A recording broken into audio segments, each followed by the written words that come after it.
ಹರಿಹರದ ವೀರಶೈವ ಲಿಂಗಾಯತ ಪಂಚಮಸಾಲಿ ಪೀಠದ ಜಗದ್ಗುರುಗಳಾದಂತಹ ಶ್ರೀ ವಚನಾನಂದ ಸ್ವಾಮಿಗಳವರನ್ನು ಏನಾದರೂ ಮಾಡಿ ಜೈಲಿಗೆ ಹಾಕಿಸಲೇಬೇಕು, ಅವರನ್ನು ಮಠದಿಂದ ಓಡಿಸಲೇಬೇಕಂತಕ್ಕಂಥ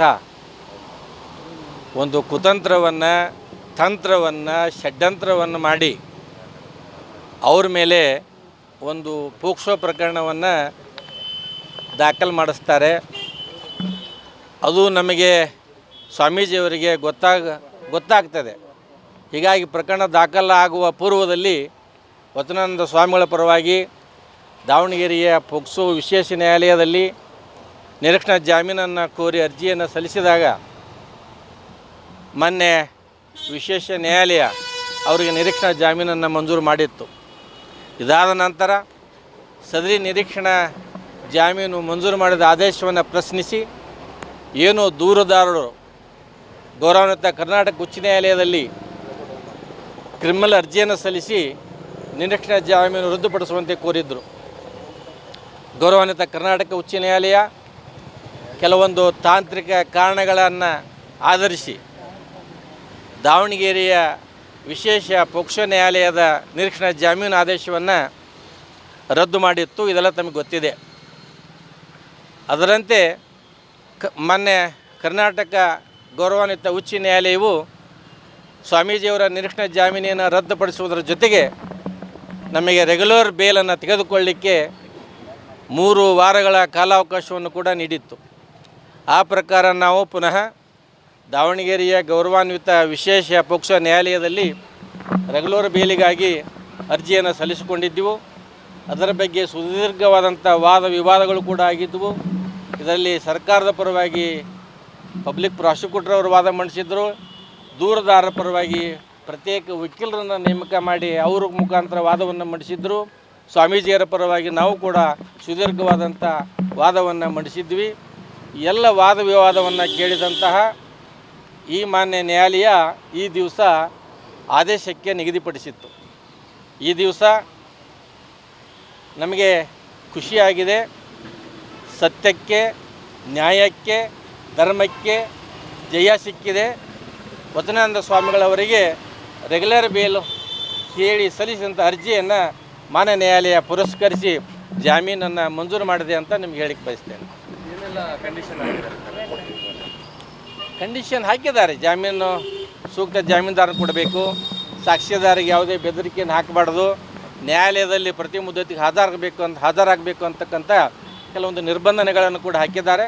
ಆ ಎಲ್ಲ ನಿರ್ಬಂಧನೆಗಳನ್ನು ಸ್ವಾಮೀಜಿಯವರು ಪಾಲಿಸಲಿಕ್ಕೆ ಬದ್ಧರಾಗಿದ್ದಾರೆ. ಈಗ ಜಿಲ್ಲೆ ಬಿಟ್ಟು ಹೋಗೋದಿಲ್ಲ ಆ ಥರ ಏನು ಕಂಡೀಷನ್ ಇಲ್ಲ, ಏನಿಲ್ಲ. ಇನ್ನೂ ಸುದೀರ್ಘವಾಗಿ ನಾವು ಅದನ್ನು ನೋಡಿಲ್ಲ. ಆದೇಶವನ್ನು ನೋಡಬೇಕಾದ್ರೆ ಇನ್ನನ್ನು ಹೇಳ್ತೀವಿ. ನಾಳೆ ದಿವಸ ಸ್ವಾಮೀಜಿಯವರು ಈ ಮಾನ್ಯ ನ್ಯಾಯಾಲಯದ ಮುಂದೆ ಮಧ್ಯಾಹ್ನ 3 ಗಂಟೆಗೆ ಇದೇ ಸಮಯಕ್ಕೆ ಹಾಜರಾಗ್ತಾರೆ. ಸೂಕ್ತ ಜಾಮೀನುದಾರರನ್ನು ಕೂಡ ನೀಡ್ತಾರೆ. ಆ ಎಲ್ಲ ಜಾಮೀನು ಪ್ರಕ್ರಿಯೆಗಳಿಗೆ ನಾಳೆ ಮಾನ್ಯ ನ್ಯಾಯಾಲಯದಲ್ಲಿ ಸ್ವಾಮೀಜಿಯವರು ಹಾಜರಿದ್ದು ಆ ಒಂದು ಪ್ರಕ್ರಿಯೆಗಳನ್ನು ಪೂರ್ಣಗೊಳಿಸ್ತಾರೆ. ಇತ್ತೀಚಿನ ದಿನಮಾನಗಳಲ್ಲಿ ಹಿಂದೂ ಮಠಾಧೀಶರನ್ನು, ಸನ್ಯಾಸಿಗಳನ್ನು ಟಾರ್ಗೆಟ್ ಮಾಡ್ಕೊಂಡು ಕೆಲವೊಂದು ಪಟ್ಟಭದ್ರ ಹಿತಾಸಕ್ತಿಗಳು ಅವರು ಸ್ವಹಿತಾಸಕ್ತಿಗೋಸ್ಕರ ಇಂಥ ಅಮಾಯಕ ಧರ್ಮ ಕಾರ್ಯವನ್ನು ಮಾಡುವಂಥ ಜಗದ್ಗುರುಗಳು ಮಠಾಧೀಶರ ಮೇಲೆ ವಿನಾಕಾರಣ ಇಂಥ ಕೀಳು ಮಟ್ಟದ ಆರೋಪ ಹೊರಿಸಿ ಅವ್ರ ಮೇಲೆ ಅವಮಾನಕರವಾಗೋ ರೀತಿಯಲ್ಲಿ ನಡ್ಕೊಳ್ತಿರೋದು ಈ ನಮ್ಮ ಸಮಾಜದ ದುರ್ದೈವ ಅನ್ಬೇಕು, ಅವರ ಕೆಟ್ಟ ಗುಣ ಅನ್ಬೇಕು ಗೊತ್ತಾಗ್ತಾ ಇಲ್ಲ. ಇನ್ನು ಮುಂದಾದರೂ ಸಮಾಜದ ಮುಖಂಡರು ಇಂಥ ಕೀಳು ಮಟ್ಟದ ಕಾರ್ಯ ಬಿಟ್ಟು ಸಮಾಜದ ಉದ್ಧಾರಕ್ಕೆ, ಹಿಂದೂ ಮಠಾಧೀಶರ ಬೆಳವಣಿಗೆಗೆ ಪೂರಕವಾದ ಕೆಲಸ ಮಾಡಿ ಸಮಾಜದ ಜನರ ಅಭಿಪ್ರಾಯವನ್ನು ಒಳ್ಳೇದು ಮಾಡಬೇಕಂತ ನಾನು ಕೇಳ್ಕೊತೀನಿ. ಈಗಲೂ ಇನ್ನೂ ಕಾಲ ಮಿಂಚಿಲ್ಲ. ನಮ್ಮ ಗೌಡ್ರು ಹೇಳ್ದಂಗೆ ಎಲ್ಲದಕ್ಕೂ ಸಿದ್ಧ ಅಂತ ಹೇಳ್ತಾರೆ. ಅದಕ್ಕೆ ಸಮಾಜದ ಮುಖಂಡರು ದಯಮಾಡಿ ಇಂಥ ಕೀಳು ಮಟ್ಟ ಬಿಟ್ಟು ಮಾತುಕತೆಯ ಮೂಲಕ ಇದನ್ನು ಬಗೆಹರಿಸ್ಕೊಂಡು ಒಬ್ಬ ಅಂತಾರಾಷ್ಟ್ರೀಯ ಮಟ್ಟದ ಯೋಗ ಸನ್ಯಾಸಿಗೆ ಇಂಥ ಕಳಂಕ ಥರ ನಿಲ್ಲಿಸಿ ಮುಂದಿನ ಸಮಾಜಕ್ಕೂ ಮತ್ತು ಮಠಕ್ಕೂ ಒಳ್ಳೆಯ ಹೆಸರು ಕೀರ್ತಿ ತರುವಂಥ ಕೆಲಸ ನಮ್ಮ ಸಮಾಜದ ಮುಖಂಡರು ಜೊತೆಗೆ ಎಲ್ಲ ಹಿಂದೂಗಳು ಮಾಡಬೇಕಂತ ನಾನು ಅವರಲ್ಲಿ ವಿನಂತಿ ಮಾಡ್ಕೊಳ್ತೇನೆ ನಿಮ್ಮ ಮೂಲಕ. ಇಡೀ ಸಮಾಜ ಕೆಲವು ಏನು ಮುಖಂಡರು ಸ್ವಹಿತಾಸಕ್ತಿಗಳು ಮಾಡಿದ್ದನ್ನು ಇಡೀ ಸಮಾಜ ಒಕ್ಕೊರಲಿಂದ ಖಂಡಿಸ್ತದೆ. ಆದರೆ ಅದನ್ನು ಇವತ್ತೆಲ್ಲ ನಾಳೆ ಮುಖಂಡರು ಬಗೆಹರಿಸ್ಕೊಂತಾರೆ ಅಂತ ಯಾರೂ ಬೀದಿಗೆ ಬಂದು ಹೋರಾಟ ಮಾಡೋಕ್ಕೆ ಹೋಗಲಿಲ್ಲ. ಬರೀ ಏನಿದ್ರು ಒಳಗೆ ಇಂಡೋರೆಲ್ಲ ಮಾಡಿದರು. ಆದರೆ ಇಂಥ ವರ್ತನೆಗಳು, ಈ ಸ್ವಹಿತಾಸಕ್ತಿಗಳು ಪಟ್ಟಭದ್ರರು ಇದೇ ರೀತಿಯ ವರ್ತನೆಗಳನ್ನು ಮುಂದುವರಿಸಿದ್ರೆ ಜನರು ಯಾವ ರೀತಿ ರೊಚ್ಚಿಗೆ ಹೇಳ್ತಾರೆ ಅನ್ನೋದು ಹೇಳಕ್ಕೆ ಬರಲ್ಲ.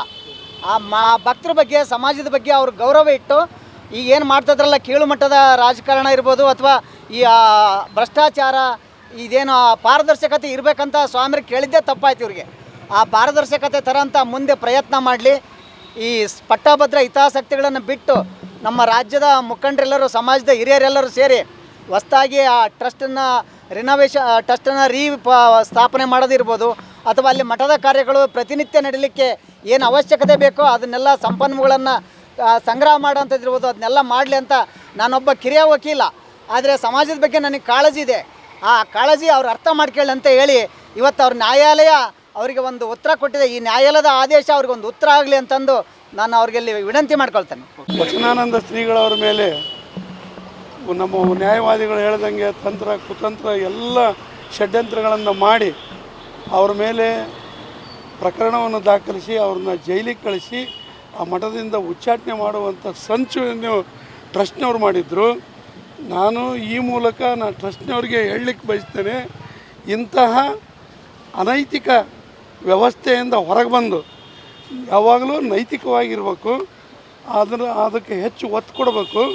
ಆ ಕೆಲಸವನ್ನು ಸಮಾಜದ ಮುಖಂಡರು ಮಾಡಿದರೆ ಇದು ಅವರಿಗೆ ಶೋಭೆ ತರ್ತೈತಿ. ಈಗಲಾದರೂ ಟ್ರಸ್ಟ್ನವರಾಗಲಿ ಸಮಾಜದ ನಮ್ಮ ಮುಖಂಡರಾಗಲಿ ಜಾಗೃತಿಗೊಂಡು ಮುಂದೆ ಇಂಥ ಯಾವುದೇ ಒಂದು ಪ್ರಕರಣಕ್ಕೆ ಅವಕಾಶ ಇಲ್ದಂಗೆ ಅವರು ಸೂಕ್ತವಾಗಿ ಬಂದು ಕುಂತು ಎಲ್ಲವನ್ನೂ ಇತ್ಯರ್ಥ ಮಾಡಿಕೊಂಡು ಹೋದರೆ ಅವರಿಗೆ ಗೌರವ ಬರ್ತೈತೆ ಹೊರತು ಇಂಥ ಸಣ್ಣತನದ ನೀಚತನದ ಕೆಲಸವನ್ನು ಅವರು ಮಾಡಿದ್ದೇ ಆದರೆ ಅವರು ಅಧೋಗತಿಗೆ ಹೋಗೋದ್ರಾಗ ಎರಡನೇ ಮಾತಿಲ್ಲ. ನಮ್ಮ ಸತ್ಯ, ನಮ್ಮ ಹೋರಾಟ ಇವೆಲ್ಲವಕ್ಕೂ ಸಿಕ್ಕ ಜಯ ಇದು ಅಂತ ತಮಗೆಲ್ಲರಿಗೂ ತಿಳಿಸ್ಲಿಕ್ಕೆ ಬಯಸ್ತೇನೆ.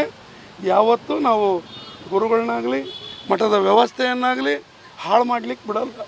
ಅದು ಉತ್ತರವಾಗಿ ಬೆಳಿಬೇಕು. ಅಲ್ಲಿ ವ್ಯವಸ್ಥಿತವಾಗಿ ಧಾರ್ಮಿಕ ಕಾರ್ಯಕ್ರಮಗಳು ನಡಿಬೇಕು. ಇದು ಭಕ್ತರ ಮತ್ತು ಹೋರಾಟಗಾರರ ಅಭಿಲಾಷೆ.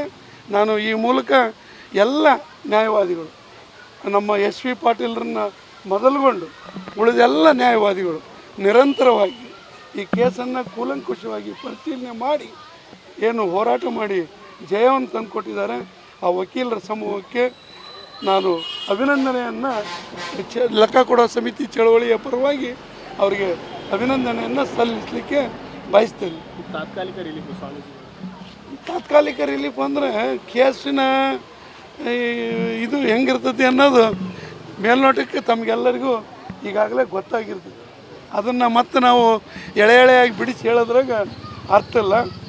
ಇವು ಪ್ರಕರಣ ಯಾವುವು ನಿಜವಾದ ಪ್ರಕರಣ ಅಲ್ಲ ಅಂದದ್ದಕ್ಕೆ ನಮ್ಮ ಸ್ವಾಮೀಜಿಯವರಿಗೆ ನಿರೀಕ್ಷಣಾ ಜಾಮೀನನ್ನು ಮಂಜೂರು ಮಾಡಿರೋದು ನ್ಯಾಯಾಲಯ. ಯಾವುದೇ ಸಮಸ್ಯೆ ಸ್ವಾಮೀಜಿ ನಿರಂತರವಾಗಿ ಪೂಜಾ ಕೈಂಕರ್ಯ ಮಾಡ್ತಾ ಇದ್ದಾರೆ. ಪ್ರತಿ ಅಮಾವಾಸ್ಯೆಗೂ ನಾವು ಅಲ್ಲಿ ವಿಶೇಷವಾದ ಪೂಜೆಯನ್ನು ಸಲ್ಲಿಸ್ತೇವೆ. ಈ ನಂತರ ಇದು 13ನೇ ತಾರೀಕಿನವರೆಗೂ ನಾವು ಕಾಯ್ದಿದ್ವಿ. ಇದರ ತೀರ್ಪು ಏನು ಬರ್ತದೆ ನೋಡ್ಕೊಂಡು ಆನಂತರ ಮುಂದಿನ ಧಾರ್ಮಿಕ ಕಾರ್ಯಕ್ರಮಗಳನ್ನು ಯಾವ ರೀತಿ ನಾವು ಆಯೋಜನೆ ಮಾಡ್ಕೋಬೇಕು ಅಂತ ನಾಳೆಯಿಂದ ಈ ಪ್ರಕ್ರಿಯೆಯನ್ನು ಪೂರ್ಣಗೊಳಿಸ್ಕೊಂಡು ನಾವು ಧಾರ್ಮಿಕ ಕಾರ್ಯಕ್ರಮ ಮತ್ತು ಮಠದ ಅಭಿವೃದ್ಧಿ ಕಡೆಗೆ ನಾವು ಹೆಚ್ಚು ಗಮನವನ್ನು ಹರಿಸ್ತೇವೆ. ಅದಕ್ಕೆ ಅವರು ನಮಗೆ ಸಾಥ್ ಕೊಡಲಿ ಅಂತ ನಿಮ್ಮ ಮೂಲಕ ಅವರಿಗೆ ಮತ್ತೊಮ್ಮೆ ವಿನಂತಿಯನ್ನು ಮಾಡ್ಕೊಳ್ತೀವಿ. ಈಗ ಲೆಕ್ಕ ಕೊಡುವ ಚಳವಳಿ ಮಾಡಿದ್ರಿ, ಈಗ ಈ ಕೇಸ್ನಿಂದ ಸ್ವಲ್ಪ ತಾತ್ಕಾಲಿಕ ಅದಕ್ಕೆ ಬ್ರೇಕ್ ಇತ್ತು, ಈ ಮುಂದೆ ಹೇಗೆ ಏನು? ಈಗ ಹೇಳಿದ್ನಲ್ಲ, ತಮ್ಮ ಎದುರಿಗೆ ಹೇಳಿದ್ದೇನೆ. ಅವರು ಸೂಕ್ತವಾಗಿ ಬಂದು ಕುಳಿತುಕೊಂಡು ಇತ್ಯರ್ಥ ಮಾಡ್ಕೊಂಡ್ರೆ ಅವ್ರಿಗೂ ಗೌರವ, ಸಮಾಜಕ್ಕೂ ಮುಂದೆ ಬೆಳವಣಿಗೆ ಆಗಲಿಕ್ಕೆ ದಾರಿ ಆಗ್ತೈತಿ. ಅದು ಬಿಟ್ಟು ಅವರು ವಾಮ ಮಾರ್ಗ ಹಿಡಿದ್ರು ಅಂದರೆ ನಾವು ಕಾನೂನು ಹೋರಾಟಕ್ಕೂ ಸಿದ್ಧ, ಚಳವಳಿಗೂ ಸಿದ್ಧ, ಮಠದ ಅಭಿವೃದ್ಧಿಗೂ ಸಿದ್ಧ. ಇದರಲ್ಲಿ ಯಾವುದೇ ಥರ ರಾಜಿ ಇಲ್ಲ. ಅವರು ನಮ್ಮ ಜೊತೆ ಬಂದರೆ ಅವ್ರನ್ನೂ ಕರ್ಕೊಂಡು ಅಭಿವೃದ್ಧಿ ಮಾಡ್ತೇವೆ.